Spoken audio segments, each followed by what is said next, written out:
Halo para pendengar, dimanapun kalian berada. Balik lagi channel Gary Christopher. Oke, dalam video kali ini, kita akan kembali membahas tentang LN Isekai Digit. Dalam part sebelumnya, kita sudah mengetahui kalau festival olahraga dalam Akademi AOC telah dimulai, yang mana pertandingan yang cukup seru pun juga dipertontonkan oleh tim merah dan tim putih dari Akademi AOC. Tapi yang lebih gregetnya di sini adalah aksi dari Yuya yang melewati setiap tantangan seperti Ninja Warrior yang khusus disiapkan oleh panitia di sana. Lalu babang kita Yuya juga udah mendapatkan momen romance penting dengan salah satu harmnya yaitu Rin. Dalam part kali ini, panel cerita pun masih menyorot ke Yuya ketika mengikuti lomba terakhir dalam festival olahraga itu, yaitu pertandingan Calvary. Ya, bisa dibilang ini adalah pertandingan kuda-kudaan yang biasa dilakukan saat festival olahraga dalam sekolah di Jepang pada umumnya. Saat itu nampaknya Yuya dan teman-temannya itu harus nge-carry tim merah nih. Karena memang hampir semua kuda dan jenderal dari tim merah itu sudah pada kalah semua. Tapi tentu aja author kita nggak mungkin mau kalau MC kita dalam cerita ini sampai kalah. Maka dari itulah, Yuya, Akira, Ryo, dan Shingo itu seakan mendapatkan plot armor yang luar biasa. Sehingga mereka itu bisa mengalahkan semua kuda dan jenderal dari tim putih yang masih tersisa. Panel cerita pun berpindah ke beberapa hari setelah festival olahraga itu selesai. Saat itu, Yuya pun sedang menyantai di rumahnya yang ada di Jepang bersama dengan Oma, Yuti, Night, Ciel, dan Akatsuki.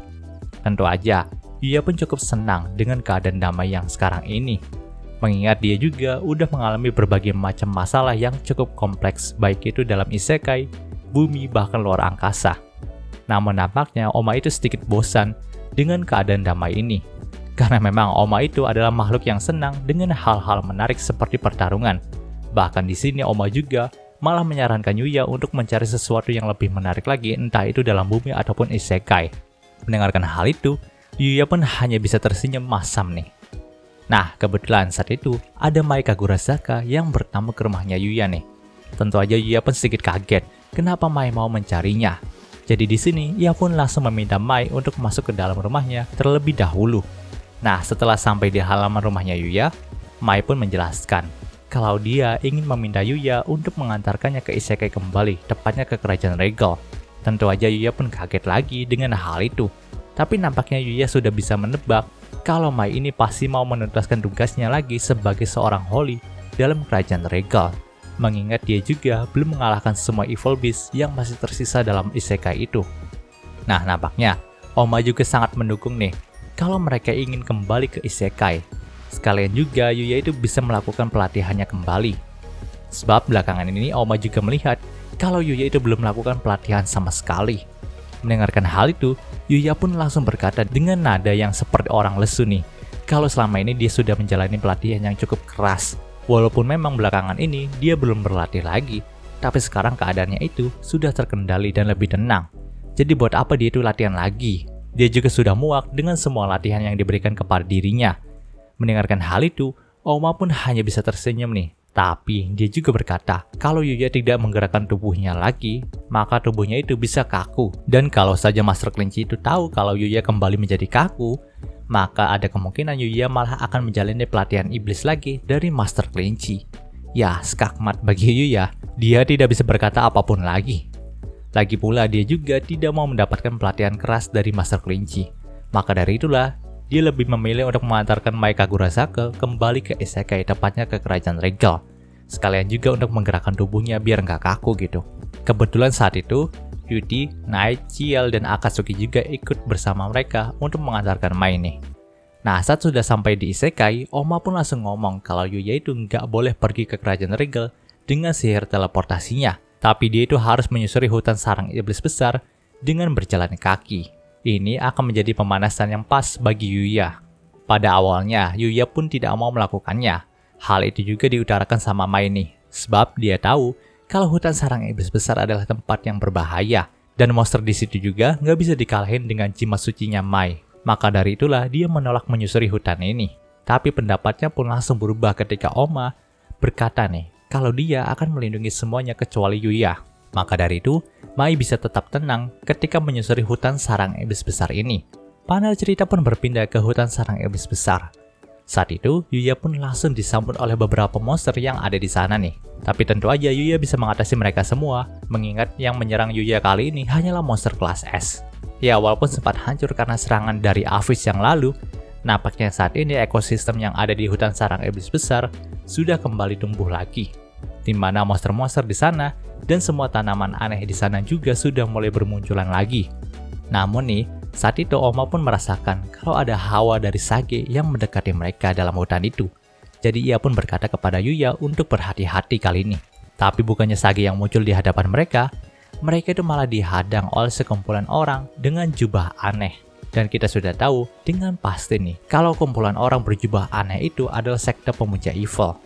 Di sini lucunya, salah satu sekte pemuja evil itu malah nanya dulu ke Yuya nih, apakah dia itu Tenjo Yuya atau bukan gitu. Kalaupun, ya kayaknya walaupun mereka itu sekte pemuja evil, tapi mereka itu tetap nggak mau salah tangkap deh. Makanya mereka itu memastikan terlebih dahulu kepada Yuya. Nah, dengan polosnya lagi nih, Yuya juga ngaku kalau dirinya adalah Tenjo Yuya. Sewaktu mendengarkan hal itu, salah satu dari orang berjubah itu pun langsung mengucapkan sebuah mantra aneh yang belum pernah didengar sama Yuya dan yang lainnya. Namun Oma pun langsung berkata kalau Yuya harus pergi dari sini secepat mungkin. Kalau enggak dia itu bisa dalam bahaya.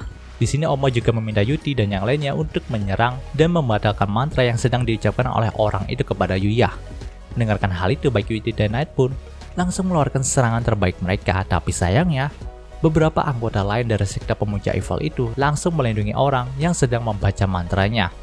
Dan ketika mantra itu selesai dibacakan, pemimpin dari sekte itu pun langsung berteriak kalau Yuya akan segera mati karena mantra yang dibacakan oleh anak buahnya tadi adalah sebuah mantra peninggalan dari Sage yang terkutuk itu, dan efeknya akan menumbalkan Yuya untuk membangkitkan dewa evil dari masa lalu.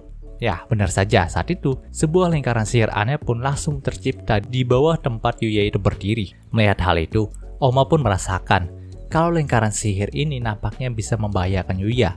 Jadi, ia pun berusaha untuk membebaskan Yuya dari lingkaran sihir itu. Namun nampaknya usaha Oma itu sia-sia saja, karena memang lingkaran sihir itu tidak bergeming sama sekali saat dicoba dihancurkan oleh Oma. Melihat hal itu, membuat Oma sedikit frustasi nih, karena memang kekuatannya itu masih belum menandingi kekuatan dari sihir yang dibuat sama Sage.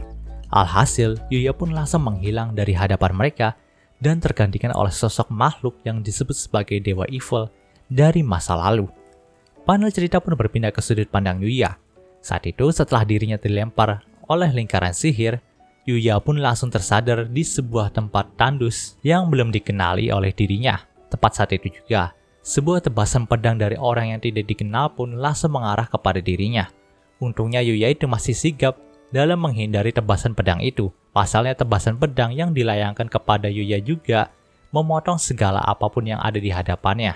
Nah, ternyata yang hampir menebasnya tadi adalah seorang pria muda yang memiliki perawakan cukup mirip dengan Yuya. Di sini pria itu pun bertanya, siapakah sebenarnya Yuya ini? Tapi tepat setelah dia mengatakan hal itu, ia pun kembali mengayunkan tebasan pedangnya kepada Yuya dan tidak memberikan kesempatan bagi Yuya untuk berbicara. Jadi, Yuya pun harus menghindari sayatan pedang dari sang pemuda itu lagi.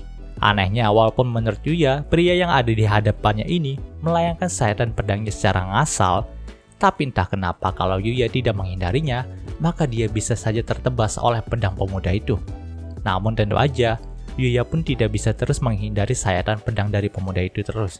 Jadi di sini ia pun menahan salah satu sayatan pedang dari pemuda itu dengan menggunakan Omni Sword miliknya. Dan tepat saat itu terjadi benturan yang cukup keras di antara keduanya dan memendalkan mereka ke arah yang berlawanan. Namun dalam sekejap pemuda itu pun langsung berada di hadapan Yuya dan sudah mengacungkan pedangnya lagi kepada Yuya. Di sini ia pun bertanya kenapa Yuya itu bisa memiliki pedang yang sama dengan dirinya. Mendengarkan hal itu, Yuya pun jadi tertegun nih, ketika dia juga sadar kalau memang pedang yang dimilikinya itu sama dengan pedang dari pemuda yang ada di hadapannya. Melihat reaksi itu, membuat sang pemuda jadi tahu nih kalau sebenarnya Yuya itu bukanlah musuhnya. Jadi ia pun tidak akan menyerang Yuya lagi. Nah di sini, Kuro yang selama ini diam saja dalam dirinya Yuya itu langsung mulai berbicara nih. Kalau memang pemuda yang ada di hadapan mereka itu sangatlah berbahaya, jadi untung saja dia mau melepaskan mereka. Di sini Kuro juga menjelaskan kalau saat ini mereka berada di tempat yang disebut sebagai pembuangan dunia, tempat di mana energi negatif dalam isekai itu berkumpul. Kuro juga sempat memperingati Yuya untuk berhati-hati lagi dengan pemuda yang ada di hadapan mereka. Dan anehnya pemuda itu juga nampak bisa mendengar kegelisahan dari Kuro nih.